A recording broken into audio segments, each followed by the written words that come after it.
Ang kwento ni Maria na isang OFW. Si Maria ay isang OFW na nagtatrabaho sa Hong Kong. Sa loob ng maraming taon, nagpakahirap siya upang mag-ipon at magpadala ng pera sa kanyang pamilya sa Pilipinas. Sa kabila ng mga pagsubok at pagod, hindi siya sumuko dahil alam niya na ito ang kailangan niya gawin upang matulungan ang kanyang pamilya. Sa kanyang trabaho, kailangan niyang magtrabaho ng mahigit 12 oras kada araw. Kailangan niyang maglinis ng mga bahay at mag-alaga ng mga bata.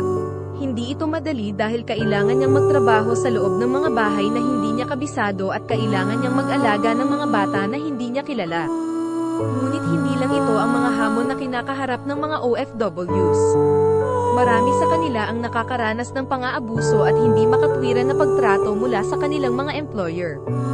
Ito ay kinabibilangan ng hindi pagbibigay ng tamang sahod, pagpapakulong, at pisikal at sexual na pang-aabuso. Sa kabila ng mga pagsubok na ito, hindi sumusuko ang mga OFWs dahil alam nila na ito ang kailangan nilang gawin upang matulungan ang kanilang pamilya. Isang araw, nakatanggap si Maria ng tawag mula sa isang kaibigan na nagtatrabaho sa real estate.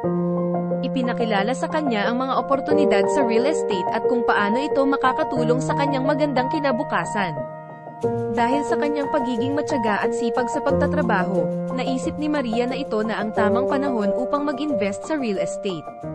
Nagsimula si Maria sa paghahanap ng mga magagandang properties na pwede niyang bilhin. Sa loob ng ilang buwan, nakahanap siya ng mga properties na malapit sa mga pangunahing establishmento tulad ng mga paaralan, ospital, at mga business district. Nakita niya ang potensyal ng mga properties na ito at kung paano ito makakatulong sa kanyang pamilya. Sa tulong ng kanyang kaibigan, nakapag-invest si Maria sa ilang mga properties. Sa loob ng ilang taon, nakita niya ang pagtaas ng halaga ng mga properties na ito. Hindi lang ito nagbigay ng magandang return sa kanyang investment, kundi nagbigay din ito ng security sa kanyang pamilya. Ngayon, hindi na kailangan ni Maria na magtrabaho sa ibang bansa dahil sa tulong ng kanyang mga investment sa real estate. Masaya siya dahil nakatulong siya sa kanyang pamilya at nakamit niya ang kanyang mga pangarap. Sa pamamagitan ng pagiging matyaga at sipag sa pagtatrabaho, napatunayan ni Maria na ang pag-invest sa real estate ay isa sa mga pinakamagandang paraan upang magkaroon ng magandang kinabukasan.